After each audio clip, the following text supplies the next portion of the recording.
No trash challenge. We all had no trash challenge day last month. The winner was grade 2 class 3.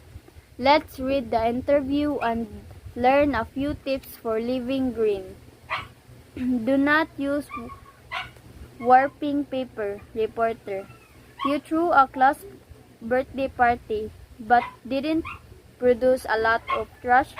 What were your secrets? Minsu. First, we agreed not to warp our gifts because some warping paper is not easily recycled. So we brought gifts such as teddy bears, key rings, and hairpins that were not warped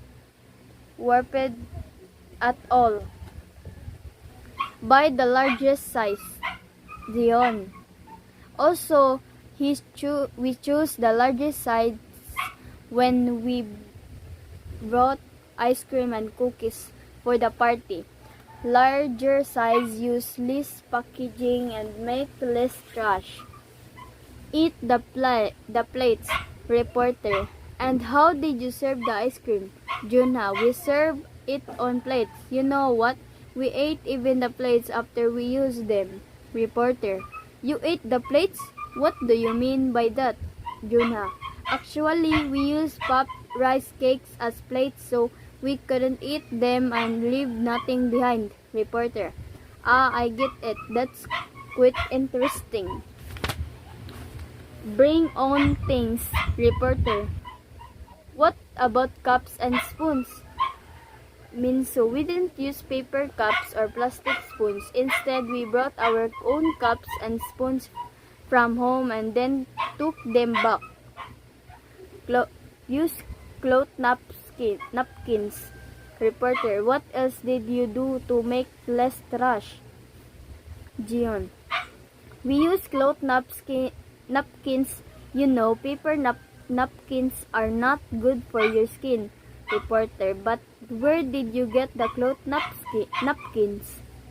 Dion, they were made by Minji.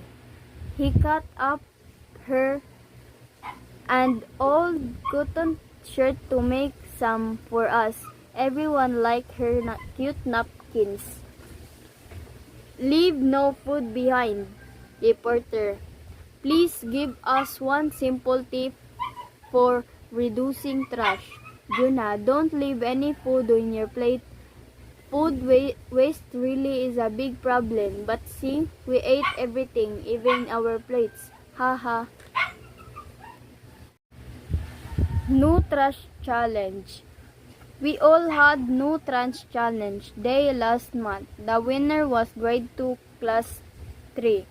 Let's read the interview and learn a few tips for living green. Do not use warping paper, reporter.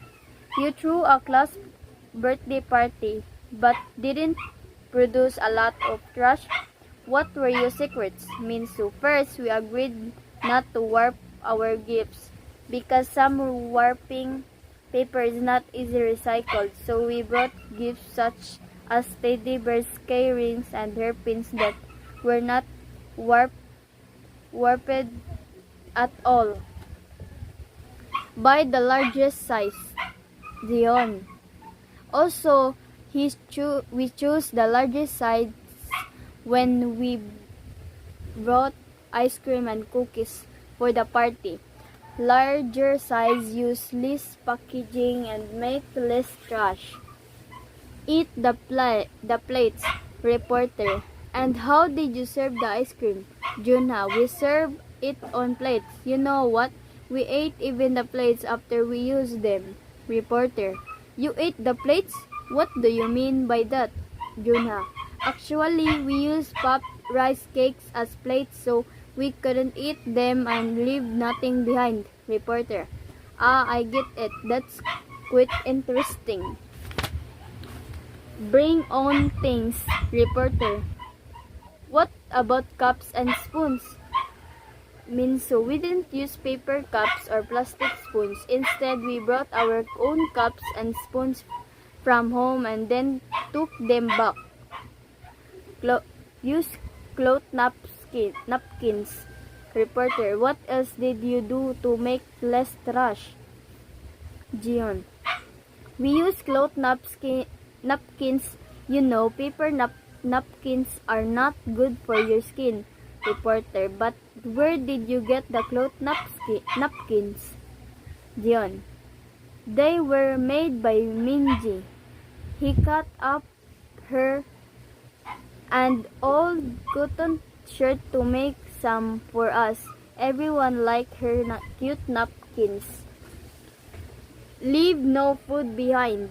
Reporter, please give us one simple tip for reducing trash. Juna, don't leave any food on your plate. Food waste really is a big problem, but see, we ate everything, even our plates. Haha. No trash challenge.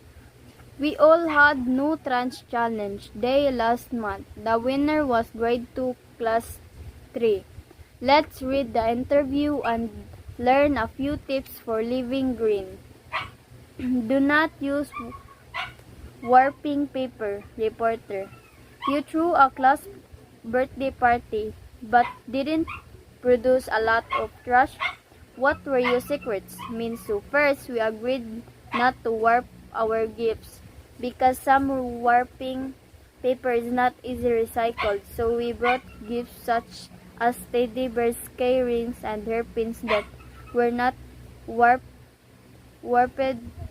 at all. Buy the largest size. Dion. Also, we chose the largest size when we brought ice cream and cookies for the party. Larger size use less packaging and make less trash. Eat the plates. Reporter, and how did you serve the ice cream? Junha, we serve it on plates. You know what?